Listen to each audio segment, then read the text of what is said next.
Bonjour à tous. Je ne pouvais être présent parmi vous, mais je tenais à honorer votre invitation et à ouvrir cette deuxième édition des Rencontres nationales de l'eau publique. J'ai l'honneur de succéder à Jacqueline Gouraud, qui avait ouvert en octobre dernier la première édition. Je suis d'autant plus heureux d'ouvrir ces Rencontres nationales de l'eau publique que celle-ci marque le renforcement du partenariat avec la NCT, engagé en 2020. C'est une première étape importante. Notre objectif partagé est de mieux intégrer l'eau et ses acteurs publics dans les réflexions sur l'aménagement et la cohésion des territoires. Il nous faut pour cela repenser la coopération territoriale, car l'eau dépasse les frontières administratives. Elle révèle les interdépendances entre ville-centre et campagne, en amont et en aval. Face au changement climatique, l'eau appelle aussi à une gestion intégrée et solidaire associant plusieurs échelles territoriales. L'intercommunalisation et la compétence eau-assainissement, la possibilité pour des syndicats mixtes de l'exercer, permettent pleinement de faire face à ces défis. Je n'ignore pas que cette intercommunalisation a pu faire l'objet de quelques réticences, mais aujourd'hui, on reconnaît largement qu'elle a été bénéfique pour disposer d'une vision globale, diminuer le coût et le prix de l'eau pour nos concitoyens.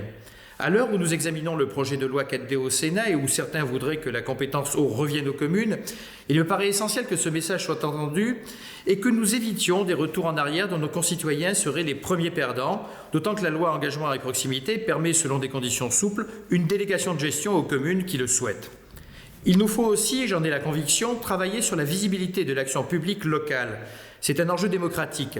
Il est parfois complexe pour les citoyens de savoir qui fait quoi. Nous devons rendre l'action publique locale plus compréhensible. Cela est d'autant plus vrai que dans un contexte où 2 Français sur 3 se sont abstenus aux élections départementales et régionales, faute d'identifier le rôle et les missions réelles des collectivités concernées. On ne répétera jamais assez les enjeux.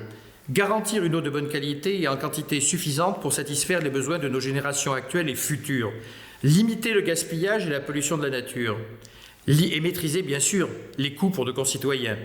L'engagement dans la durée de toutes les parties prenantes est indispensable. Je pense aux agriculteurs, aux industriels, mais aussi aux citoyens et acteurs de la société civile. Il s'agit de dépasser les tensions d'usage entre utilisateurs de l'eau pour avancer ensemble vers des changements de pratiques. Il nous faut, plus largement, faire de l'eau un élément intégrateur des politiques publiques.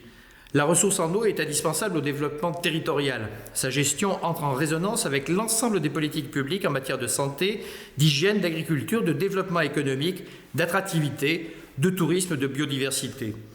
La bonne gestion de l'eau est une composante majeure de la résilience de l'action publique face au dérèglement climatique. C'est tout l'enjeu des contrats de relance et de transition écologique qui doivent être signés avant la fin de l'année. À chaque fois, il convient de définir un projet de territoire partagé, intégrant de manière transversale tous les enjeux. Ces contrats doivent permettre de déterminer les actions prioritaires et les financements associés et surtout mettre en place une gouvernance à long terme permettant de garantir la transversalité et le partage de ces actions dans la durée. J'invite tous les acteurs concernés et je vous invite à travailler au niveau local avec vos préfets et vos élus et au niveau national avec la NCT. Enfin, je terminerai sur ce point.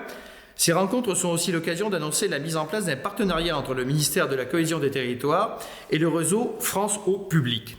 Ce partenariat visera à identifier, à valoriser et à développer des pratiques innovantes où l'eau irrigue des projets de territoire à travers un partage des projets inspirants. Pour cela, un guide des pratiques innovantes de l'eau pourrait être réalisé. Mesdames et messieurs, voilà ce que je souhaitais vous dire en ouverture de ces rencontres. La gestion de l'eau nécessite des investissements permanents et une réflexion de long terme. Votre action au service de nos concitoyens mérite d'être mieux connue. La gouvernance et les actions à mettre en œuvre sont nécessairement locales, mais les enjeux, eux, sont globaux. En recherchant ensemble les solutions à mener sur ce sujet crucial et très concret de l'eau, nous contribuerons à réconcilier les citoyens avec la démocratie locale. Je vous souhaite à toutes et à tous des rencontres fructueuses.